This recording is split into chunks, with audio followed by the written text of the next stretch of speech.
Hola, soy Marino Posadas y voy a hablaros un poco de algunos trucos con el nuevo estándar CSS3 y algunas opciones poco conocidas.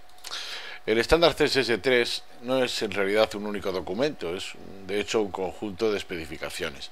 Cada una está siendo elaborada independientemente del resto y de esa forma se consigue algo muy interesante hoy día, y es que los navegadores puedan ir implementando cada novedad que surge o que se valida de forma única con cada una de las actualizaciones. Recordemos que incluso Internet Explorer 10 ha adoptado ese patrón de actualización continua a partir de esta última versión. La filosofía además encaja muy bien con el patrón de Continuous Deployment que se utiliza igualmente en las aplicaciones de hoy y que se recomienda para cualquier tipo de desarrollo. La W3T, por su parte, mantiene, como vemos ahí en este enlace, un estatus actualizado de cuál es el avance que en ese momento se lleva del conjunto del estándar. De hecho, en su página podemos ver perfectamente cómo del grupo entero de diferentes propuestas del estándar hay algunas que se encuentran ya en ese estado especial en verde, marcado aquí en verde como recomendaciones, son elementos terminados. Igual sucede con un paquete de ellos que aparecen bajo el bloque de testing, y otros pues están en un estado todavía más primario, normalmente en lo que se llama un borrador de trabajo o working draft, que es lo que nos sale aquí en esta zona donde aparece lo de exploring. Pero muchos de ellos ya han sido implementados en los navegadores y eso podemos usarlo en la actualidad. Así pues tenemos muchas de estas especificaciones con un estado completo, realmente terminado y con un alto nivel de implantación, y otras que están siendo implementadas a medida que la especificación las va completando. Pero eso supone que es el nivel distinto, muy diverso tanto de implantación como de terminación del estándar, haya muchos aspectos que son muy poco conocidos o que estando ya implementados no son intuitivos o no son muy directos y son ignorados en muchos casos, siendo bastante importantes para los desarrollos habituales. Además, tenemos que recordar que CSS potencia muchísimo las buenas prácticas, tanto en la versión actual como en las versiones anteriores, y favorecen ese principio que hablábamos de separación de responsabilidades, ¿no? Muchas de estas opciones, como digo, muchos de los valores posibles no son conocidos, así que lo que vamos a hacer es mostrar en algunas demos algunas de estas opciones. Por ejemplo, podemos imaginarnos, aquí tenemos una pequeña solución muy simple con Visual Studio 2012, en la que existe un documento de tipo HTML, formateado según el estándar XHTML5, y en el que disponemos, por un lado, de un párrafo. El párrafo está ubicado dentro del cuerpo del documento, como vemos, que tiene un identificador. Y hay un par de renglones que indican que este texto deseamos que esté al final rodeado por una elipse. Bien, este problema se puede resolver. Una de las formas de resolverlo es a través de una de las novedades de CSS3, cuál es border radius, ¿no?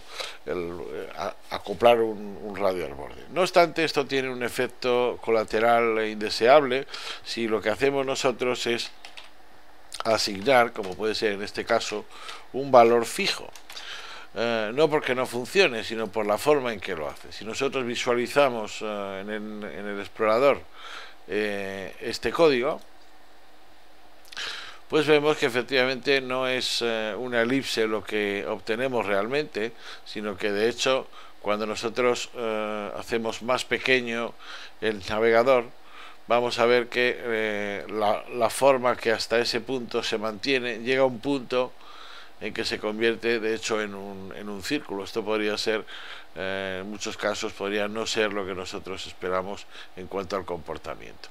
¿Cómo solucionar este problema?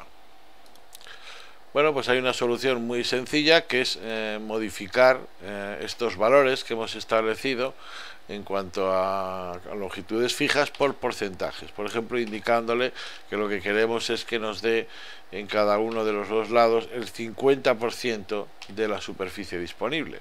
Esto, el efecto que tiene en la visualización final es de hacer un recálculo de la manera en que tiene que pintarse el borde, y consecuentemente al recalcularlo a partir de la superficie disponible, preservar la idea que nosotros hemos establecido al principio de que el texto debe estar contenido dentro de una elipse. De hecho, si visualizamos el código correspondiente otra vez en el explorador, veremos que efectivamente la forma es elíptica y no importa el tamaño del explorador, no importa los cambios que realicemos sobre el contenedor, ese tamaño elíptico se va a seguir manteniendo incluso cuando se llegue a la superficie mínima. Esa es un poco la idea central de este tipo de valores posibles.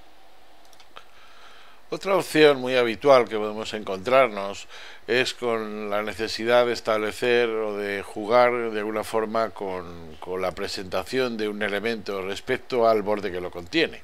Una de las novedades más interesantes fue justamente justo al principio, las primeras especificaciones de CSS3, y que ya están soportadas por prácticamente todos los navegadores, la aparición de la propiedad Box Shadow.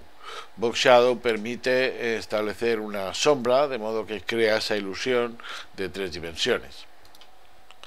Por ejemplo, si utilizamos esta propiedad Box Shadow y establecemos 4 parámetros, como podría ser 7 píxeles, 5 píxeles, 5 píxeles y 12 píxeles, y le indicamos un color, tal cual es el gris, observaremos una sombra con una cierta distorsión al final que da la sensación visual de una tridimensionalidad. Como vamos a poder ver aquí en el navegador, efectivamente ahí hemos establecido ya, pero eso no está establecido una sombra, un cierto borde, ¿no? Eso nos da una pista también, y es de que si nosotros eliminásemos totalmente la opción de distorsión, de blur, poniendo por ejemplo ahí un 0, si volvemos a visualizar esto en el navegador, vemos que en realidad lo que estamos haciendo puede servir también con diferentes valores de configuración para establecer contornos de los elementos, contornos de diferentes tipos. Incluso podemos obtener otros efectos, en tanto en cuanto el tercer parámetro que estemos utilizando aquí, que es el parámetro de distorsión, aparezca como 0. Vamos a conseguir algún tipo de contorno específico. Aquí lo vemos perfectamente, justo rodeando la elipse, y además, por supuesto, totalmente dinámico, como vemos cuando cambiamos el tamaño del navegador. Pero además es que no es esta la única forma que podemos utilizar la sombra, sino que de hecho podemos utilizar diferentes capas de sombra, siempre y cuando las separemos cada una de las definiciones por espacios, creando un valor enumerado. Por ejemplo, podríamos copiar esta misma indicación que hemos establecido aquí, a continuación separada por una coma, y cambiarle el color que correspondiera. Pongamos que fuese pues a un color rojo, ¿no? Efectivamente el resultado variará. Ahora mismo no veríamos nada porque el número de píxeles, creo que se aprecia en el vídeo, es muy pequeño, así que vamos a cambiarlo a un valor adecuado. Por ejemplo, vamos a poner aquí pues 18 píxeles para poder observar el doble efecto que conseguimos con esto, ¿no? Efectivamente tenemos un doble borde, como se ve, delimitado por primero viene la zona gris y a continuación la zona roja, siempre como digo, totalmente dinámico según nosotros cambiamos la superficie del contenedor, en este caso la superficie del navegador, ya que el párrafo está contenido directamente en el cuerpo del documento, en el elemento body. Vamos a ver de hecho un pequeño cambio que hemos realizado aquí en el código fuente, de tal forma que ahora nuestro párrafo contiene una imagen que de paso es un pequeño homenaje aquí en esta demo a Lia Verou, que es una gran experta en CSS y trabaja actualmente para la W3C y de alguna manera en cuyos vídeos me he inspirado alguno de estos trucos. De forma que esta elipse ahora lo único que tiene de diferente es que le hemos eliminado ese border radius, de tal forma que el border radius ahora se aplica a un elemento interior, concretamente a la imagen.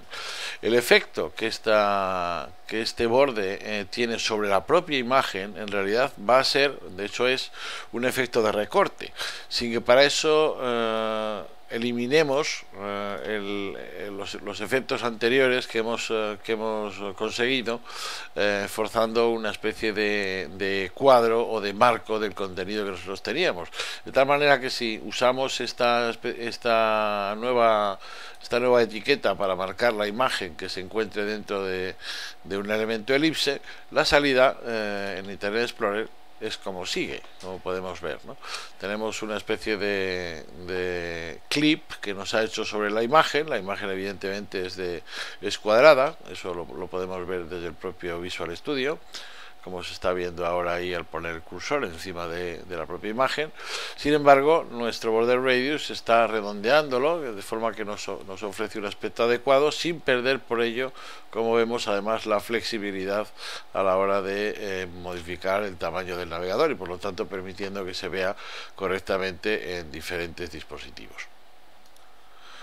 Por último, si tenemos en cuenta que estos efectos no son excluyentes y que podemos añadirle uno a otro, podemos incluir, por ejemplo, aquí un borde al propio elemento de la imagen, con lo cual, o un doble borde, en este caso un color blanco un tanto apagado y un color tipo de efecto de madera para lo que es la imagen propia, dejando solamente en un borde cuadrado, en un box shadow de tipo igual que el anterior, pero con este color marrón, el contenedor de fuera. No, hay que notar que por supuesto Visual Studio nos va a recordar, Visual Studio 2012, en todo momento si necesitamos utilizar alguna alternativa para el resto de los navegadores, como es el caso en esta situación con WebKit, ¿no? El resto de los navegadores en el momento actual sí que la soportan, por lo tanto no necesitan de ningún prefijo especial. Si visualizamos esto en el navegador, el resultado que obtendríamos sería el que vemos en pantalla. Sigue comportándose correctamente cuando hacemos una modificación del tamaño del explorador y el efecto es bastante espectacular con muy pocos recursos de CSS. Por otro lado, como hemos dicho, el resto de los navegadores tiene un comportamiento también bastante adecuado respecto a esto.